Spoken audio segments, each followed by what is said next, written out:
व्यासपीठ से समस्त भक्तजनों के लिए, अतिथि मेहमान जनों के लिए, हमारे मालवीय परिवार के सभी संबंधियों के लिए, ग्राम जावरा के सभी भक्तों के लिए बहुत बहुत शुभकामनाएं कि सबको सदा यश मिले, सदा उन्नति के परमात्मा का आशीर्वाद सदा सब पर बना रहे, सबको भगवान सदा दूर रखे, सबकी रक्षा करे। आज छठे दिवस के सत्र में हम प्रवेश करने जा रहे हैं। कल के कथा प्रसंग में हमने श्रवण किया है, सुखदेव जी महाराज भगवान कृष्ण की विविध लीलाओं को श्रवण कराते हैं। भगवान कृष्ण का जीवन चरित्र विस्तार से सुना रहे हैं। भगवान की विविध लीलाओं के साथ भगवान ने गृहस्थ आश्रम में कदम रखा है। रुक्मणी स्वयंवर की कथा हमने रात्रि कथा प्रसंग में सबने बड़े आनंद के साथ इसको श्रवण किया और इसके बाद फिर कथा प्रसंग यहाँ से आगे बढ़ता है।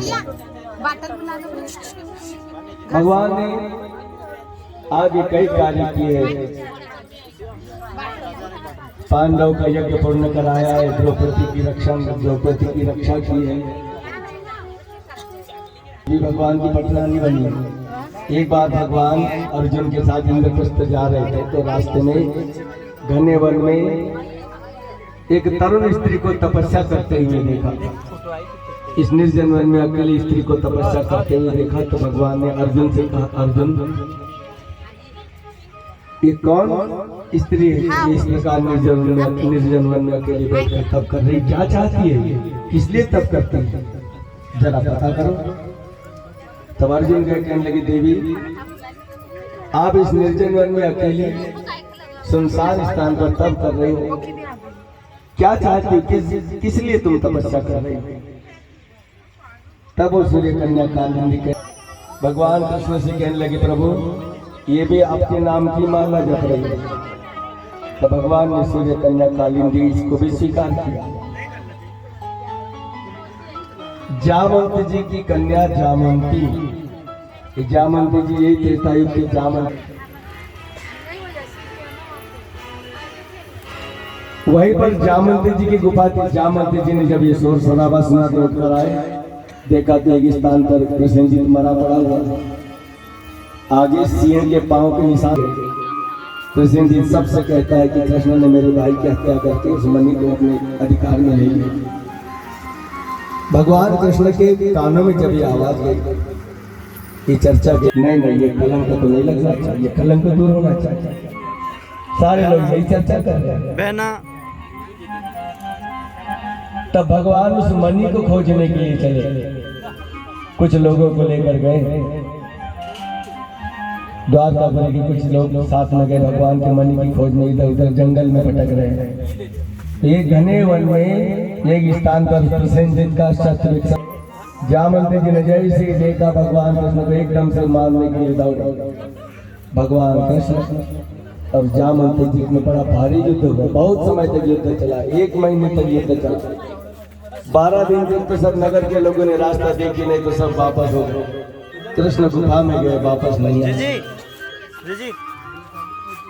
अंततः युद्ध करते हुए जामवंती जी परास्त होकर धरती पर गिर पड़े, गहरी सांसें ले अधमरी स्थिति में आ गए। अपनी ये हालत देखी जामवंती जी ने, तो जामवंती जी ने प्रभु के चरणों को पकड़ लिया। कहते, प्रभु मैं जान गया हूँ अब आप कौन है, मैं पहचान गया।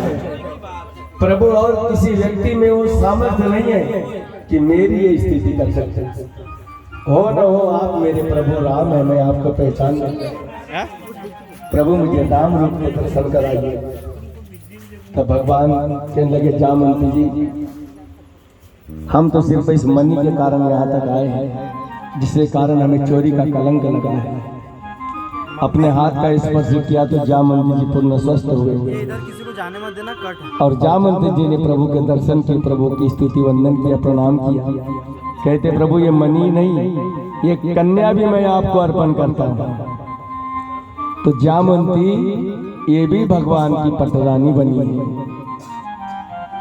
मद्र देश के राजा जिनकी कन्या मद्रावती, ये भी भगवान की पटरानी बनी। लक्ष्मण सेन राजा की कन्या लक्ष्मण सेना, ये भी भगवान की पटरानी बनी।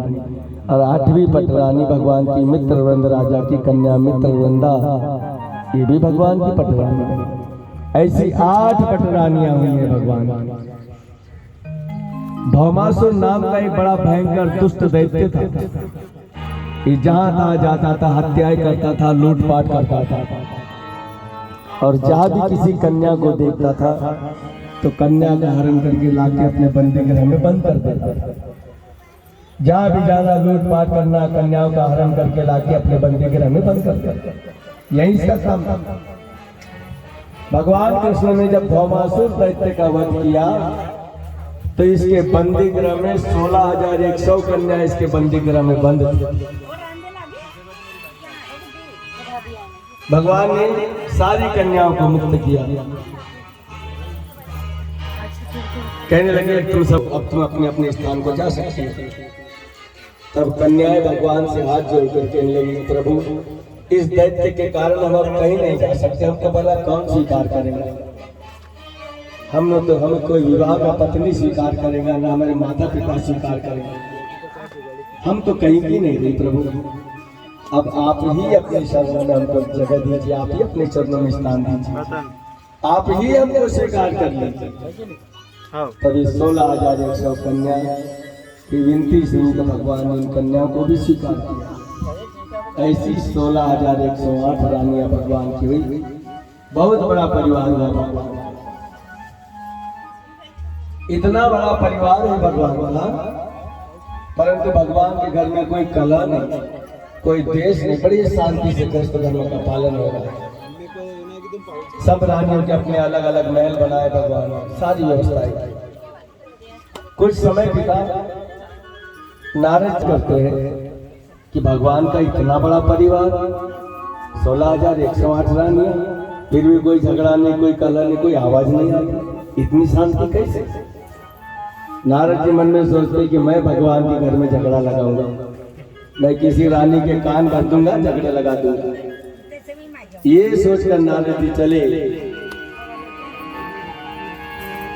श्रीमन्नारायण नारायण हरि हरि, श्रीमन्नारायण नारायण हरि हरि, श्रीमन्नारायण नारायण हरि हरि, श्रीमन्नारायण नारायण हरि हरि, भजमन्नारायण नारायण हरि हरि, नारायण नारायण हरि हरि, भजमन्नारायण नारायण हरि हरि, नारायण नारायण हरि हरि, श्रीमन्नारायण नारायण हरि हरि, नारायण नारायण हरि हरि,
नारायण नारायण कहते हुए नारद जी भगवान के दरबार में पहुंचे। भगवान ने नारद जी को देखा तो नारद जी आज कैसे आगमन हो गया। नारद जी कहने लगे प्रभु बस आपके दर्शन करने का मन हुआ, आपकी कुशलता जानने के लिए। भगवान तो नारद जी के हृदय की बात जान गए। भगवान मन ही मन कह रहे हैं कि नारद जी आप मेरी कुशलता पूछने नहीं, मेरे घर झगड़ा लगाने आए हैं। तनीज अब नारद जी कुछ समय तक तो बैठे। अब नारद जी के मन में तो बड़ा आश्चर्य कि इतना बड़ा परिवार भगवान का, कोई झगड़ा नहीं, बड़ी शांति। अरे साधारण आदमी की 2 पत्नियां हो जाती तो उसको दिन में तारे नजर आ जाते, मंदिर के घंटी जैसी हालत हो जाती है। इधर से टन से बजाया उधर, टन से बजाया इधर, हालत खराब हो जाती है। और भगवान का इतना बड़ा परिवार। सोचा चलो उठे, कहने लगे प्रभु हम जरा रानियों से मिलकर आते। भगवान कहते ठीक है नहीं। नारद जी एक एक रानी से मिलते, एक एक रानी के महल में जाते, एक एक रानी के महल में भ्रमण करते करते कितना समय नारद जी को हो गया, थक गए। नारद जी ने क्या देखा कि जिस भी महल में, जिस भी रानी के महल में जाते हैं वहाँ भगवान के दर्शन नारद जी के होते। किसी रानी के यहाँ पर भगवान शयन कर रहे, किसी रानी के यहाँ पूजन कर रहे, तो किसी के यहाँ पर अध्ययन कर रहे हैं, कहीं सत्संग कर रहे हैं। प्रत्येक रानियों के यहाँ भगवान के दर्शन हुए। ऐसा कोई महल खाली नहीं मिला नारद जी। घूमते घूमते थक गए, वापस आकर बैठे। पिछले सारे सब सभासदों को भगवान ने संकेत किया तो सब लोग चले गए, अकेले नारद जी बैठे रहे। भाई दिखता नहीं क्या। भगवान आए, नारद जी का कान पकड़ लिया, कहते अरे नारद। नारद जी को बड़ा आश्चर्य हुआ। आज न तो कोई संबोधन नहीं, कोई श्री नहीं, कोई श्रीमान नहीं, कोई देवर से नहीं, सीधा नारद। भगवान कहने लगे नारद जी तुम मेरे घर में झगड़ा लगाने आए थे ना, और भी कोई प्रयास रह गया हो तो कर लो, बाद में मुझे मत कहना कि अवसर नहीं मिला। नारद जी ने हाथ जोड़ के कहते धन्य है प्रभु आपकी महिमा, धन्य है आपकी लीला, भला आपसे कौन पार पा सकता है। वो घर पे वो तो कल इतना बड़ा परिवार भगवान, परंतु कोई कलह नहीं, कोई विकार नहीं, शांति से भगवान के शास्त्रों का पालन कर रहे हैं। इसके बाद फिर भगवान ने पांडव के कार्य किए, पांडव का रासु यज्ञ पूर्ण करवाया। नारद जी एक बार यमपुरी भ्रमण करने गए तो यमपुरी में महाराज पांडु का आसन लगा हुआ है, आसन पर विराजमान है। नारद जी गए तो महाराज पांडु से कहने लगे महाराज सब कुशल मंगल तो है, यहाँ कोई परेशानी तो नहीं है। महाराज पांडु कहने लगे नारद जी वैसे तो मुझे यहाँ पर कोई परेशानी नहीं है, कोई दुख नहीं है मुझे, परंतु ये यमपुरी है, यमपुरी में नाना प्रकार के जीवों को लाया जाता है, उनके अनुसार उनको यातनाएं दी जाती है, उन्हें प्रताड़ित किया जाता है, उनकी चीख पुकार वो मैं देख नहीं पाता, मुझसे वो देखे नहीं जाता। नारद जी मेरे पुत्र पांडव से कहो कि वो रासु यज्ञ करे जिससे मुझे और ऊंचा स्थान मिलेगा। वैसे मुझे यहाँ कोई परेशानी नहीं है, परंतु ये जीवों की चीख पुकार में सहन और हाथी की सुन के बराबर घी की धार सतत गिरती रही, यही प्रमाण मिला है। भगवान कहते हैं कि रासु यज्ञ बड़ा भारी करके आपस में चर्चा कर रहे पांडव भगवान। उसी समय द्वारपाल आया, एक सिपाही आया, युधिष्ठिर जी से हाथ जोड़कर कहने लगा कि महाराज जरासंध ने 100 राजाओं को बंदी बना लिया है और उन सारे राजाओं को मृत्यु के घाट मार देना चाहता है, उनका वध करना चाहता है। उन राजाओं ने आपसे विनती की है कि उनके प्राणों की रक्षा करें। युधिष्ठिर जी से कह रहा है सेवक, तो भगवान ने सुना, तो भगवान कहने लगे युधिष्ठिर जी रासु यज्ञ करना है और चारों दिशाओं के राजाओं से दिग्विजय करना है, तो क्यों न जरासंध से श्री गणेश किया जाए। भगवान भीमसेन को लेकर गए, भीमसेन और जरासंध के बीच में बड़ा भारी युद्ध हुआ। भीमसेन युद्ध करते करते हताश हो गए, परंतु जरासंध मरता नहीं था। भीमसेन उसके शरीर के 2 टुकड़े कर देते थे, चीर देते थे, परंतु फिर भी जुड़ जाता था, फिर युद्ध करने लग जाता जो था। इसका जब जन्म हुआ तो ये उल्टा जुड़ा हुआ था, बड़ा विचित्र, बड़ा डरावना, भयानक लगता था। बाल्यावस्था में माता पिता ने इसको भयानक स्वरूप इसका देखा तो इसको डर के मारे जंगल में छोड़ दिया। लाए थे ना चारा। जंगल में बालक के रोने की आवाज सुनी तो उसी जंगल में जरा नाम की राक्षसी रही। ये बालक को खाने के लिए आई, परंतु बालक की विचित्र बनावट देखी राक्षसी ने तो उसको बीच में से चीर कर सीधा जोड़कर उसको जीवन किया। और इसी जरा नाम की राक्षसी ने इसका पालन किया। जरा नाम की राक्षसी ने इसकी संधि की, इसलिए इसका नाम जरासंध हुआ। ये मरता नहीं था। भीमसेन हताश हो गए युद्ध करते करते, भगवान की ओर देखने लगे। तब भगवान ने एक तिनका उठाया, उसके 2 टुकड़े किए, दोनों टुकड़ों को विपरीत दिशाओं में फेंका। भीमसेन संकेत को समझ में युद्ध करते करते जरासंध को बीच में से चीर दिया और शरीर के दोनों भाग विपरीत दिशाओं में फेंके। फिर जरासंध जीवित नहीं हुए।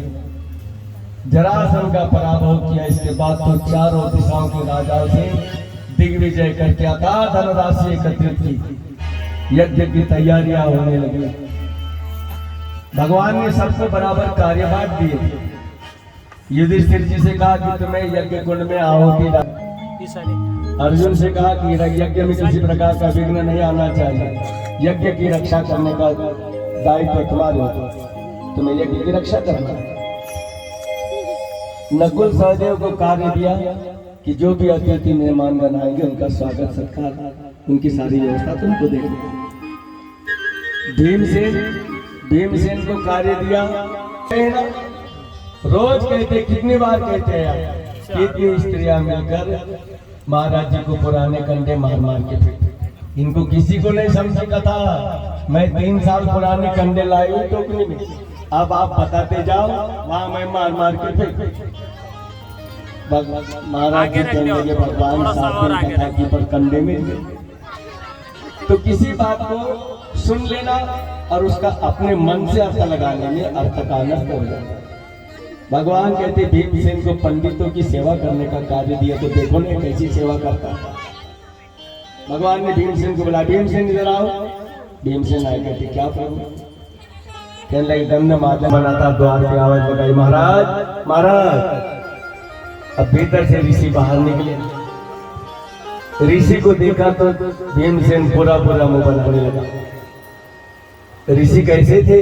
पूरा शरीर तो मनुष्य का था, लेकिन मुंह जो था वो सुअर का था। भीमसेन बड़ा तरसने खुलने लगे, भगवान भी किसको किसको बुला लेते हैं। अब ये महाराज सुअर का मुंह लेके सबके बीच में जाएंगे, बड़े अच्छे लगेंगे। भगवान भी किसी को बुला लेते हैं। परंतु भगवान ने कहा तो भीमसेन कहने लगे, महाराज हम पांडव राष्ट्रीय यज्ञ कर रहे हैं, आपको भी आमंत्रित किया जाता है, मैं आपको लेने आया हूँ, आप चलिए। महाराज कहने लगे भीमसेन, लेकिन भीमसेन मैं कैसी सेवा करता था? सारे पंडित